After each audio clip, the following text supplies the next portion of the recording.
Hello friends, स्वागत है आप सभी का सी बिब्लिकल आर्ट्स क्लास में। दोस्तों, आज के इस वीडियो में बात करने वाले हैं मनोविज्ञान के बारे में, यानी साइकोलॉजी।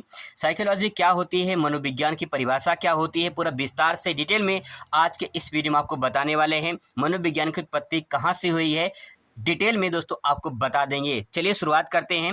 मैंने आपको बताया था कि जब किसी शब्द का मतलब समझ में ना आए तो उसे संविच्छेद कर लेना चाहिए ताकि आप उसे आसानी से समझ पाएं। यहाँ पे देखिए मनोविज्ञान है। मनोविज्ञान को दो भागों में मैंने डिवाइड कर लिया है, मन धन विज्ञान।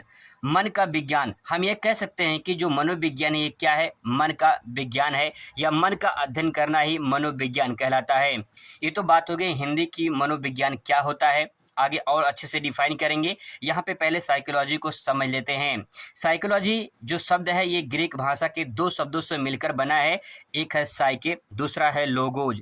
साइके का तात्पर्य होता है आत्मा और लोगोज का तात्पर्य होता है अध्ययन करना। इसका जो शाब्दिक अर्थ होता है वो होता है आत्मा का अध्ययन करना ही क्या कहलाता है, मनोविज्ञान कहलाता है। तो दोस्तों, मैंने हिंदी में और इंग्लिश में इसका भी मतलब बताया है। अब बात करते हैं इसकी परिभाषा की। दोस्तों, समय के साथ साथ जो है मनोविज्ञान की परिभाषा बदलती रही। तो यहाँ पे सबसे पहले मनोविज्ञान को आत्मा का विज्ञान कहा गया, फिर इसके बाद मन का विज्ञान कहा गया, फिर इसके बाद चेतना का विज्ञान कहा गया, फिर इसके बाद लास्ट में से व्यवहार का विज्ञान कहा गया। जो कहने वाले व्यक्ति थे, जो मनोवैज्ञानिक थे, उसमें थे अरस्तु, सुकरात, प्लेटो और डेकार्ट। ये कुछ मनोवैज्ञानिक थे जिन्होंने आत्मा का विज्ञान, मनोविज्ञान को माना है। इसके बाद जो है पंपोलॉजी और रूसो ने मन का विज्ञान कहा। इसके बाद जो है विलियम टवुंट और विलियम जेम्स ने चेतना का विज्ञान कहा। इसके बाद इसी मनोविज्ञान को परिभाषा में व्यवहार का विज्ञान कहा गया। इसको मन और स्किनर, दो मनोवैज्ञानिकों ने इसको जो है मनोविज्ञान था उसे व्यवहार का विज्ञान कहा है। अब कुछ परिभाषा देखते हैं ताकि और आपको अच्छे से डिफाइन हो जाए।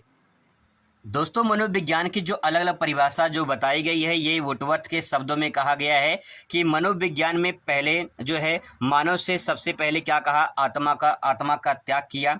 मतलब कि जो वुडवर्थ हैं, इन्होंने एक जो है मनोविज्ञान के बारे में कुछ कहा इन्होंने कि मनोविज्ञान में मानव सबसे पहले आत्मा का त्याग किया, फिर इसके बाद जो है मन का त्याग किया, फिर चेतना का त्याग किया, अंत में व्यवहार की विधि को स्वीकार करता है। यानी मनोविज्ञान जो है इसको अलग अलग परिभाषा के रूप में स्वीकार किया गया। पहले आत्मा का त्याग किया गया, मतलब पहले आत्मा का विज्ञान कहा गया, फिर इसके बाद जो है मन का विज्ञान यानी मन का त्याग किया गया, फिर इसके बाद चेतना का त्याग किया गया यानी चेतना का विज्ञान कहा गया, अंत में से व्यवहार की विधि के रूप में स्वीकार किया जाता है। यहाँ पे दोस्तों अगर बात करें इसके मनोवैज्ञानिक जनक के, तो यहाँ पे आप दे सकते हैं जो मनोविज्ञान के जनक हैं उनको अरस्तु को माना जाता है, और आधुनिक जो मनोविज्ञानिक के जनक है ये विलियम वुंट को माना जाता है। दर्शन शास्त्र जो है ये मनोविज्ञान की जननी मानी जाती है, क्योंकि दर्शन शास्त्र से ही मनोविज्ञान की उत्पत्ति हुई है। अब यहाँ पे दोस्तों एक बात थोड़ा सा और समझ लीजिए कि जो है व्यवहार का जो माना गया है, व्यवहार का विज्ञान क्यों माना गया है, उसके पीछे क्या रीज़न है।